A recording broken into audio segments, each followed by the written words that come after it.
নতুন নিয়মে বাংলাদেশ পুলিশের কনস্টেবল পদে নিয়োগ। জাতির পিতা বঙ্গবন্ধু শেখ মুজিবুর রহমানের স্বপ্নের সোনার বাংলার জন্য কাঙ্ক্ষিত জনগণের পুলিশ বিনির্মাণের লক্ষ্যে মাননীয় প্রধানমন্ত্রী শেখ হাসিনার নেতৃত্বে 2025 সালের মধ্যে মধ্যমায়ের দেশ এবং ভিশন 2041 পূরণের মাধ্যমে 2041 সালে উন্নত বাংলাদেশের উপযোগী করে বাংলাদেশ পুলিশকে গড়ে তোলার প্রত্যয়ে স্বরাষ্ট্র মন্ত্রণালয়ের তত্ত্বাবধানে কনস্টেবল পদের বিদ্যমান নিয়োগের নিয়ম নীতির আধুনিকায়ন করে একটি সুসংহত পদ্ধতি প্রস্তুত করেছে বাংলাদেশ পুলিশ। এই পদ্ধতিতে নিয়োগ বিজ্ঞপ্তি প্রকাশের পর থেকে মোট 7টি ধাপ অনুসরণ করে একজন যোগ্য প্রার্থী বাংলাদেশ পুলিশের সদস্য হিসেবে নিয়োগ পেতে পারবেন। পদের সাথে সঙ্গতি রেখে বিভিন্ন যোগ্যতা ও শর্তাবলী উল্লেখ করে বাংলাদেশ পুলিশের কনস্টেবল পদে লোক নিয়োগের বিজ্ঞপ্তি প্রকাশ করা হবে। ওই বিজ্ঞপ্তিতে আগ্রহী প্রার্থীদের অনলাইনে রেজিস্ট্রেশনের জন্য আহ্বান জানানো হবে। অনলাইনে আবেদনপত্র পরবর্তীতে পুলিশ হেডকোয়ার্টার্স কর্তৃক নির্ধারিত নিয়োগ বিধি অনুযায়ী ওয়েব বেসড স্ক্যানিং করা হবে।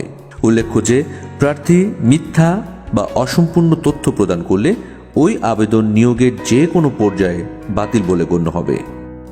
এজন্য আগ্রহী প্রার্থীদের সঠিক তথ্য প্রদানের জন্য বিশেষভাবে অনুরোধ করা হচ্ছে। এই ওয়েব বেসড স্ক্যানিং শেষে যোগ্য প্রার্থীদের মোবাইল নম্বরে ইউজার আইডি এবং পাসওয়ার্ড সম্বলিত একটি SMS পাঠানো হবে। শারীরিক মাপ ও কাগজপত্র যাচাইকরণ এবং শারীরিক সক্ষমতা যাচাই পরীক্ষায় অংশগ্রহণের জন্য যোগ্য প্রার্থীদের অনলাইনে admit card for physical endurance test প্রদান করা হবে। যোগ্য প্রার্থীগণ A4 সাইজ কাগজে 2 কপি প্রিন্ট করবেন। অ্যাডমিট কার্ডের 2 কপি ব্যতীত কোনো প্রার্থী শারীরিক মাপ ও কাগজপত্র যাচাইকরণ ধাপে অংশগ্রহণ করতে পারবেন না।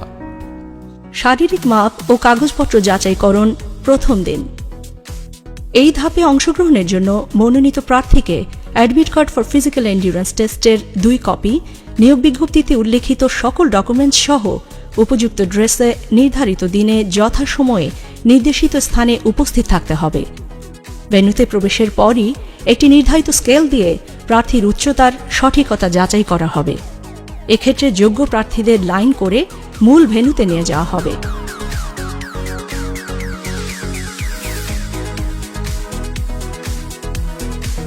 সেখানে বিজ্ঞপ্তিতে উল্লেখিত শর্তানুসারে প্রার্থীদের উচ্চতা, ওজন ও পুরুষ প্রার্থীদের ক্ষেত্রে বুকের মাপ পরিমাপ করা হবে। এরপর প্রার্থীর ডকুমেন্ট যাচাই করা হবে।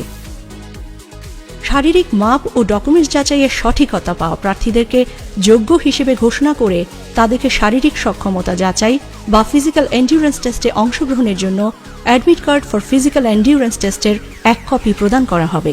ফিজিক্যাল এন্ডিউরেন্স টেস্টের সময়সূচি প্রার্থীদেরকে জানিয়ে দেওয়া হবে। শারীরিক সক্ষমতা যাচাই পরীক্ষা দ্বিতীয় দিন। শারীরিক সক্ষমতা যাচাই পরীক্ষার জন্য আগত প্রার্থীদের admit card for physical endurance test ও রেজিস্টারে সংরক্ষিত তথ্যাবলী পুনরায় চেক করে ভেন্যুতে প্রবেশ করানো হবে। এক্ষেত্রেও যথাযথ অ্যাডমিট কার্ড ছাড়া কোনো প্রার্থী মাঠে পরীক্ষায় অংশগ্রহণ করতে পারবেন না। আগত প্রার্থীদেরকে ব্রিফিংয়ে অংশগ্রহণ করতে হবে। সেখানে শারীরিক সক্ষমতা যাচাই পরীক্ষার ও মাঠের নিয়ম নীতির বিষয়ে ব্রিফিং করা হবে।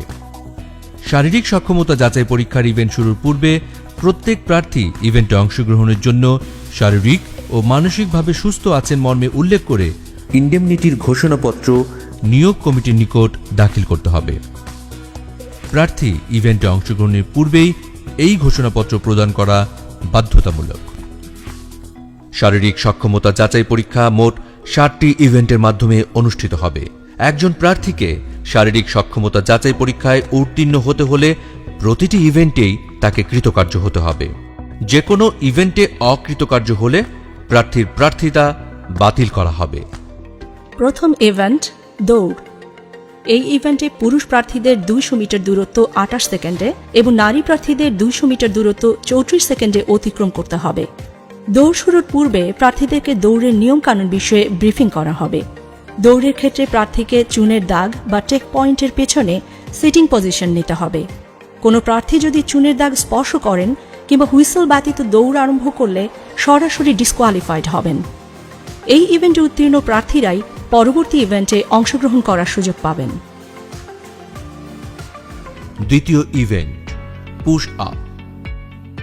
এই ইভেন্টে পুরুষ প্রার্থীদের 35 সেকেন্ডে 15টি পুশ আপ ও নারী প্রার্থীদের 30 সেকেন্ডে 10টি পুশ আপ দিতে হবে। ইভেন্ট শুরুর আগেই প্রার্থীদেরকে পুশ আপ ইভেন্টের নিয়মকানুনের বিষয়ে ব্রিফিং করা হবে।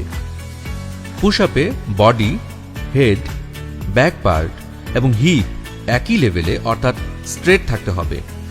হিপ ডাউন থাকবে, হাঁটু সোজা থাকবে এবং কোনো অবস্থাতেই মাটিতে স্পর্শ করবে না। আপ অবস্থায় এলবো স্ট্রেট এবং ডাউন অবস্থায় এলবো বেন্ড থাকবে। আপ থেকে ডাউনে গিয়ে আবার আপে আসলে একটি পুশ আপ কাউন্ট করা হবে। বাঁশি দিলে প্রত্যেক প্রার্থীকে পুশ আপ শুরু করতে হবে। কোনো প্রার্থী উল্লিখিত নিয়মের ব্যত্যয় করলে ডিসকোয়ালিফাইড হবেন।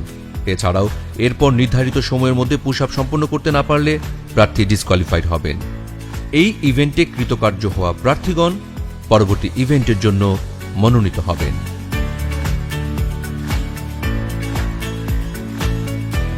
তৃতীয় ইভেন্ট লং জাম্প। এই ইভেন্টে পুরুষ প্রার্থীদের কমপক্ষে 10 ফিট এবং নারী প্রার্থীদের কমপক্ষে 6 ফিট দূরত্ব জাম্প করে যেতে হবে। এই ইভেন্টের শুরুতেও প্রার্থীদের নিয়মকানুনের বিষয়ে ব্রিফিং করা হবে। প্রার্থীদেরকে অবশ্যই চুনের দাগের পেছন থেকে জাম্প করতে হবে। জাম্প করার সময় চুনের দাগ স্পর্শ করলে কিংবা অতিক্রম করলে প্রার্থী ডিসকোয়ালিফাইড হবেন। নারী প্রার্থীদের ক্ষেত্রে 6 ফিট এবং পুরুষ প্রার্থীদের ক্ষেত্রে 10 ফিট দূরত্বে মার্কিং ফিতা দেওয়া হবে। নির্দেশনা মেনে প্রার্থীদেরকে জাম্প করতে হবে।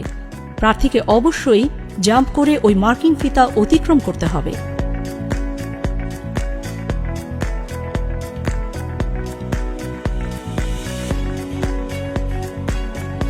এক্ষেত্রে প্রার্থী মার্কিং ফিতা অতিক্রমে ব্যর্থ হলে ডিসকোয়ালিফাইড হবেন।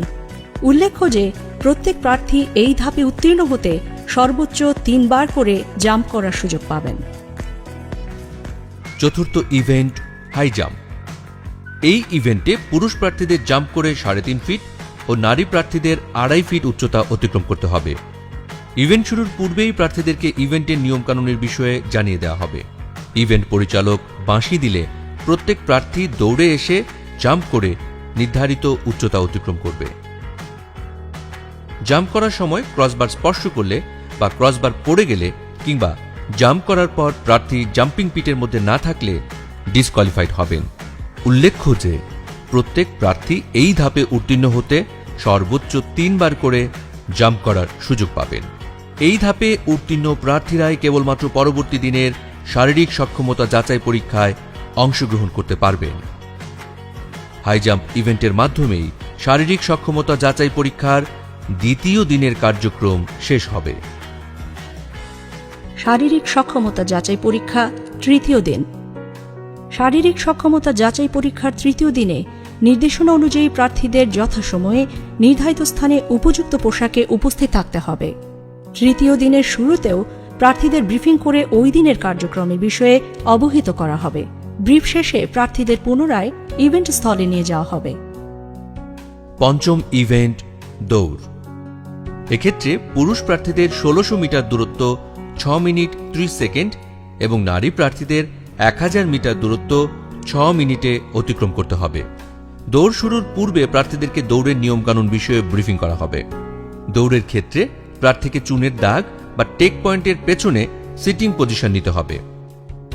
এক্ষেত্রে একই রিদমে দৌড়ে অংশগ্রহণ এবং অনুশীলনের প্রয়োজনীয়তা রয়েছে। এই ইভেন্টে উত্তীর্ণ প্রার্থীরাই পরবর্তী ইভেন্টে অংশগ্রহণ করার সুযোগ পাবেন। ষষ্ঠ ইভেন্ট ড্র্যাগিং। এই ইভেন্টে পুরুষ প্রার্থীদের 150 পাউন্ড ওজনের টায়ারকে টেনে 30 ফুট দূরত্ব এবং নারী প্রার্থীদের 110 পাউন্ড ওজনের একটি টায়ারকে টেনে 20 ফুট দূরত্ব পর্যন্ত নিতে হবে। ইভেন্ট শুরুর আগেই প্রার্থীদের ড্র্যাগিং ইভেন্টের নিয়মকানুনের বিষয়ে ব্রিফিং করা হবে। টায়ারের রশিকে কোমরের সাথে লাগিয়ে সামনের দিকে মুখ করে টেনে নিতে হবে। ড্র্যাগিং শুরুর বাঁশি দিলে প্রত্যেক প্রার্থী ড্র্যাগিং শুরু করবেন। এক নাগারে ড্র্যাগিং করতে হবে। এক্ষেত্রে যদি কোনো প্রার্থী বসে পড়েন কিংবা থেমে যান কিংবা নিজের ট্র্যাকের বাইরে টায়ার নিয়ে যান তাহলে প্রার্থী ডিসকোয়ালিফাইড হবেন। এছাড়াও দূরত্ব অতিক্রমে ব্যর্থ হলেও প্রার্থী ডিসকোয়ালিফাইড হবেন।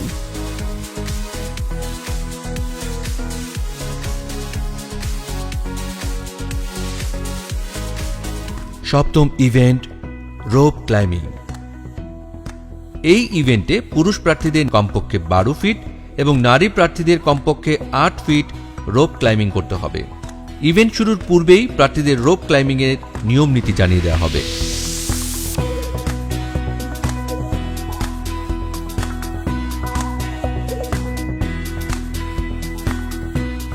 বাঁশি দিলে প্রার্থীরা রোপ ক্লাইম্বিং শুরু করবেন। প্রার্থী নির্ধারিত উচ্চতায় উঠতে ব্যর্থ হলে প্রার্থী ডিসকোয়ালিফাইড হবেন। এই ইভেন্টে উত্তীর্ণ প্রার্থীরা ফিজিক্যাল এন্ডুরেন্স টেস্টে চূড়ান্তভাবে নির্বাচিত বলে ঘোষিত হবেন। অতঃপর তাদেরকে সারিবদ্ধভাবে নারী ও পুরুষ কোটা ভিত্তিক আলাদা আলাদাভাবে দাঁড় করানো হবে। তাদের তথ্যাদি পূরণের জন্য ফর্ম সরবরাহ করা হবে। পূরণকৃত ফর্ম, ফিজিক্যাল এন্ডুরেন্স টেস্টের কার্ড, সার্টিফিকেট, পাসপোর্ট সাইজের ছবি এবং অফেরতযোগ্য ব্যাংক চালান, বিজ্ঞপ্তিতে উল্লিখিত সকল ডকুমেন্ট সংগ্রহ করে পুনরায় যাচাই বাছাইপূর্বক উপযুক্তদের ডকুমেন্টস রিজার্ভ অফিসের হেফাজতে রেখে নিয়োগ বোর্ড সভাপতির স্বাক্ষরিত লিখিত পরীক্ষা সহ অন্যান্য সকল পরীক্ষার জন্য প্রবেশপত্র ইস্যু করা হবে। পরবর্তী সময়ে উত্তীর্ণ প্রার্থীকে বাংলা, ইংরেজি, সাধারণ গণিত ও সাধারণ বিজ্ঞানের ওপর 45 নম্বরের লিখিত পরীক্ষায় অংশগ্রহণ করতে হবে। লিখিত পরীক্ষায় উত্তীর্ণদের 15 নম্বরের মনস্তাত্ত্বিক ও মৌখিক পরীক্ষায় অংশগ্রহণ করতে হবে। এরপর লিখিত পরীক্ষা, মনস্তাত্ত্বিক ও মৌখিক পরীক্ষার নম্বরের উপর ভিত্তি করে বিজ্ঞপ্তিতে উল্লিখিত কোটা অনুসরণ করে জেলাওয়ারি মেধাক্রম তৈরি করে প্রাথমিকভাবে প্রার্থীদের নির্বাচন করা হবে। প্রাথমিকভাবে নির্বাচিত প্রার্থীদের পুলিশ ভেরিফিকেশন ও স্বাস্থ্য পরীক্ষা সম্পন্ন করে চূড়ান্তভাবে প্রশিক্ষণে অন্তর্ভুক্তকরণ করা হবে। এভাবেই একজন উপযুক্ত প্রার্থী বাংলাদেশ পুলিশে কনস্টেবল পদে নিয়োগ পাবেন। নতুন নিয়মে শুরু হতে যাওয়া নিয়োগ প্রক্রিয়ায় উত্তীর্ণ হতে সঠিক নিয়মে প্রস্তুতি গ্রহণের কোনো বিকল্প নেই। তাই আগ্রহী প্রার্থীদের সঠিক নিয়মে শারীরিক সক্ষমতা যাচাই পরীক্ষার প্রস্তুতি নেওয়ার জন্য বিশেষভাবে অনুরোধ জানানো হচ্ছে। আপনি কি সৎ? আপনি কি সাহসী? আপনি কি দেশের জন্য যে কোনো চ্যালেঞ্জ গ্রহণে সক্ষম? যদি আপনার উত্তর হ্যাঁ হয়, তবে আপনাকেই খুঁজছে Bangladesh police. Join Bangladesh police. চাকরি নয়, সেবা।